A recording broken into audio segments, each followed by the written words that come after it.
Swami for making this day such a wonderful day. And what a better way to celebrate his avatar declaration.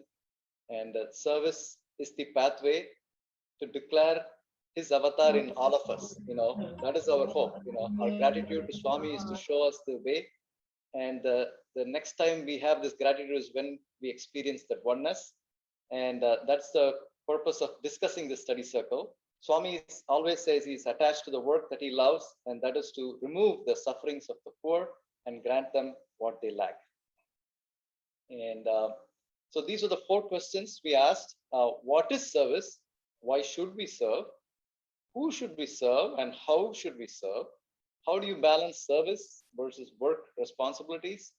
And what are some challenges we face while we are trying to serve, and how do we address those? So these were the 4 questions posed to all these study circle participants. And as Brother Shiva alluded to, we had an overwhelming response in such a short period of time. There are at least 30 centers, and there are still some of them doing it this weekend. So we are very excited that this study circle was spread throughout the country, and about 360 participants actually have participated so far in the study circle. So it's a great beginning for us. I'm do all the answers, but I try to summarize them and give you a little flavor of how people are thinking about what is service and why we should serve. Seva is sharing love in the form of your talent, your time, resources, your passions, and whatever knowledge you have, and putting others in front of you. This was kind of the main thing which people thought was service. Simple act done selflessly, expecting nothing in return. Being one with nature, some people thought was service. Seva is mama dharma, your duty. It's just you got to do it. It's your birthright. Anybody, you can be rich or poor, educated, illiterate, anybody can serve. Seva is the highest form of sadhana. It's the best way to love God and helps recognize the divinity in others. Very essence of devotion to God that God installed in every being. Opportunity given as a gift from God. Opportunity to think beyond yourselves. Our own transformation from the little I to the big I. And Seva is showing gratitude to Swami. Why should we serve? Because Swami asked us to do it. It's a simple. Swami always says, Paropakaram idam shariram. The body is given for only one purpose, to serve. It helps remove illusion. It's for our own good because it brings out our inner happiness and joy. It's to remove the feeling of I and foster oneness. It's the very essence of devotion to God is actually service. If you love God, you're devoted to God. It's just seeing that God installed in every being. Seva actually saves you, like Swami has played with these words, helps you get closer to Swami, purifies us, fruits are eternal.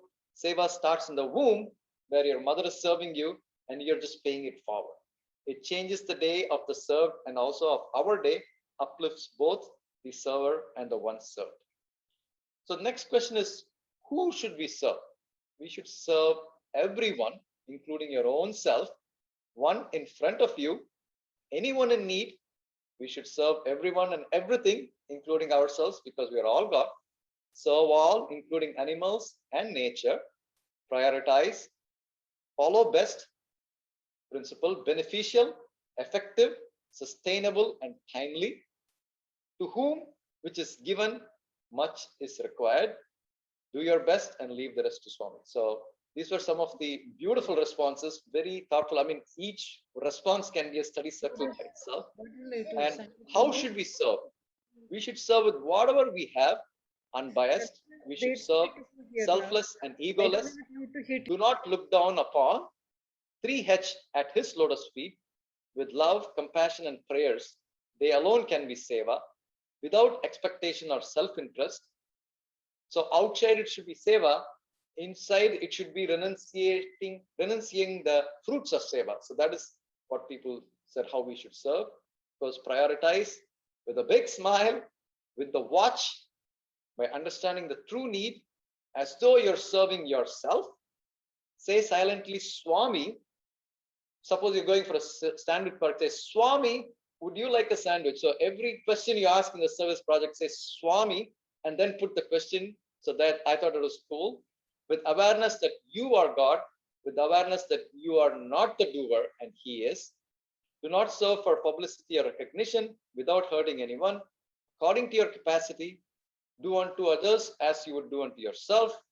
We are impacting generations with our seva. When Swami says that's the best insurance policy you can buy for yourself and your generations to come, and you're helping same way whoever is being served gets Swami's blessings through their generations, creating a safe space for the giver and the receiver, being vulnerable and allowing others to be vulnerable, done via different wings, devotion and SSC also, full focus on the one being served.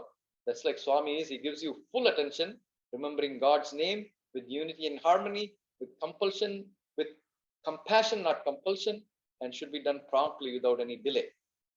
And how do you achieve work seva balance? Transform work itself into seva. Change in attitude can change chores into acts of love.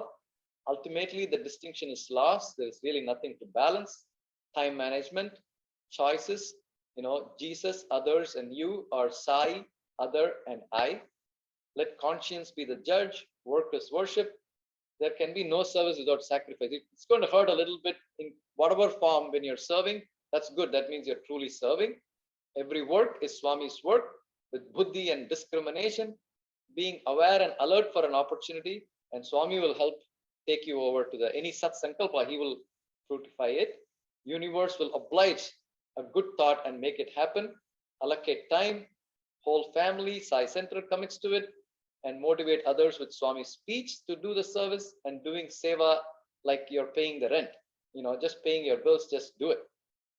How do you achieve this work seva balance?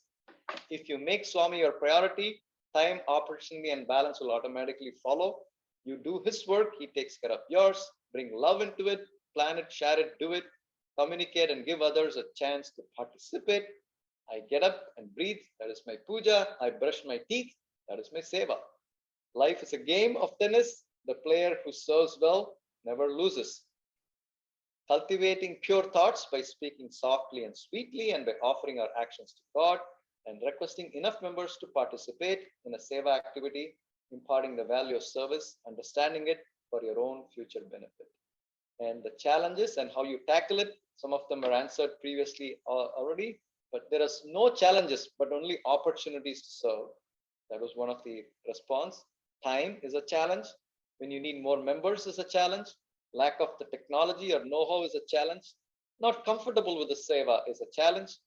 Help people get self-sufficient. That's a challenge because you keep on rescuing them. Sometimes the recipient seems insincere, which makes it difficult for you to truly serve them. Assuming the need is a challenge. Not prioritizing is a challenge. But how do you tackle it? By putting Swami first, contemplate on what is service, and create a safe space to discuss and avoid group speak. Mindset, each one connects with different sets of opportunities. So putting the right person with their appropriate opportunity takes away a challenge. Ego and attachment are challenges. Judging whether the recipient is deserving or not, or feeling a lack of time and resources are challenges. Tackled by putting Swami first again. Take one step at a time. Age and lack of physical ability, rules and regulations, lack of understanding, creating opportunities to serve versus being asked to do something, speaking softly, lovingly, and understanding priorities, change, or being flexible. And pray to be like a steering wheel and not like a spare wheel. That's one of the ways to tackle it. Mind block is a challenge. Motivate ourselves by seeing others. That's what we are doing this whole day. Is all these beautiful seva projects are just to motivate us to do that one little extra step. You may not be mentally ready for certain activities, but they may affect you adversely. Time, physical, and financial constraints are challenges, but surrender to him. So these are all the beautiful responses. So thank you everybody for this opportunity to go through this study circle and share it with all of you. Over to you, Brother Shiva. Jai Sai Ram.